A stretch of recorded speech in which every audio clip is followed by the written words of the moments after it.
புதுக்கோட்டை அருகே உள்ள அரிம்பலம் சத்திரத்தில் மிக பிரசித்தி பெற்ற ஆலயமாக ஸ்ரீ காமாட்சி அம்மன் ஆலயம் திகழ்கிறது. இந்த ஆலயத்தில் வருடந்தோறும் மகா சிவராத்திரி திருவிழா மிக விமர்சையாக கொண்டாடப்படுவது வழக்கமாகும்.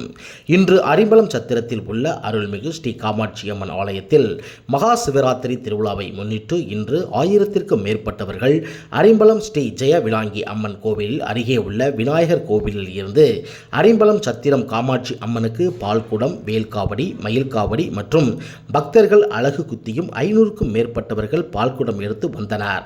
மேளதாளங்கள் இசை முழங்க சிவன், பார்வதி, காளி, கருப்பர் வேடமிட்டு நடனமாடியவாறு வந்தனர். இந்நிகழ்ச்சியில் வானா ஈனா சண்முகம் பிள்ளை, ஜுவல்லரி உரிமையாளர் வெங்கடேசன் அவர்கள், ஊர் முக்கியஸ்தர்கள், விழா கமிட்டியினர் மற்றும் பக்தர்கள், பொதுமக்கள் இந்நிகழ்ச்சியை வெகு விமர்சையாக கொண்டாடினார்கள். பின்பு அனைவருக்கும் அறுசுவை அன்னதானமும் அருள் பிரசாதமும் வழங்கப்பட்டது.